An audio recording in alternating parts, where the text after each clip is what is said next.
News 24 घडामोडी श्वास चालू घडामोडींचा 150 फुटांचा तिरंगा घेऊन हजारो देशभक्त रस्त्यावर. अहिल्यानगर थरारला. अहिल्यानगरात देशभक्तीची लाट. तिरंगा रॅलीत जनसागर. अहिल्यानगर शहरात भारताच्या सैन्याला सलाम करत तिरंगा रॅलीचं भव्य आयोजन करण्यात आलं. 150 फूट लांबीच्या तिरंग्यासह ही रॅली स्वातंत्र्यवीर सावरकर पुतळ्यापासून सुरू होऊन चितळे रोडमार्गे कापड बाजार येथील लोकमान्य टिळक पुतळ्यापर्यंत पोहोचली. रॅलीत माजी सैनिक, भरती सराव करणारे विद्यार्थी, सर्वपक्षीय नेते आणि नागरिक मोठ्या संख्येने सहभागी झाले. भारत माता की जय, वंदे मातरम या घोषणांनी परिसर दुमदुमला. पंतप्रधान नरेंद्र मोदी यांच्या मार्गदर्शनाखाली ऑपरेशन सिंदूर अंतर्गत भारतीय सैन्याने केलेल्या एअर स्ट्राईकनंतर रॅलीचे आयोजन करण्यात आले होते. या निमित्ताने नागरिकांमध्ये देशप्रेम जागवण्याचा उद्देश होता. सावरकर आणि टिळक पुतळ्यांना पुष्पहार अर्पण करून रॅलीची सांगता झाली. देशभक्तीच्या घोषणांनी आणि हातातील फलकांनी रॅली राष्ट्रप्रेमाने भरलेली होती.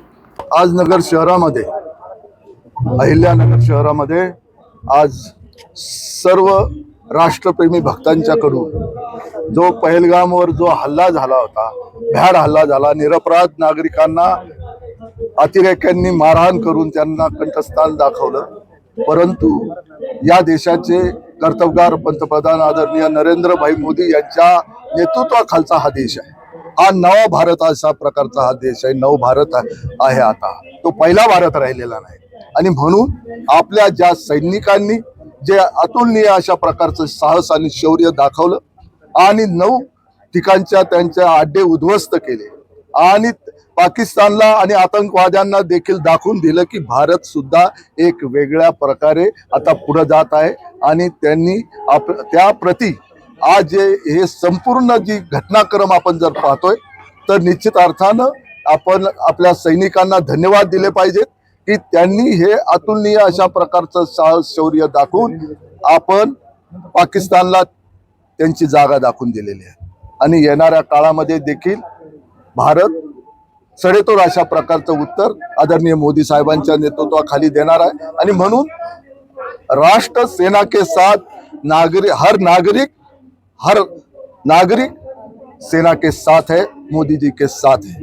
त्याच्यामुळं येणारा काळ जो आहे तो जरी संघर्षाचा काळ आहे तरी या संघर्षाच्या काळामध्ये भारत देश हा सडेतोड प्रकारे उत्तर दिल्याशिवाय राहणार नाही. आणि आम्ही आज आमच्या बरोबर जे माजी सैनिक आले, अधिकारी आले, त्यांनी जे आमच्यामध्ये सहभाग घेतला, अहिल्यानगरच्या नागरिकांनी जे राष्ट्रप्रेमी आहेत, ज्यांना वाटलं की आज तिरंगा रॅलीमध्ये सहभागी होऊन आपण एक मानवंदना द्यावी, जे सैनिक धारातीर्थी पडले त्यांना देखील मी या निमित्तानं भावपूर्ण श्रद्धांजली व्यक्त करतो आणि सेनेला देखील धन्यवाद देतो. रॅलीमध्ये 150 फुटाचा तिरंगा होता आणि आज या ठिकाणी प्रहार अकॅडमीचे सर्व विद्यार्थी देखील यामध्ये सहभागी झाले आणि त्यांनी स्वसंमतीने अशा प्रकारचे जर असेल तर आम्ही सहसंमतीने त्यांनी आपली सहमती दर्शवली आणि त्यांनी देखील या या रॅलीमध्ये भाग घेऊन एक चांगली शोभा आणलेली आहे.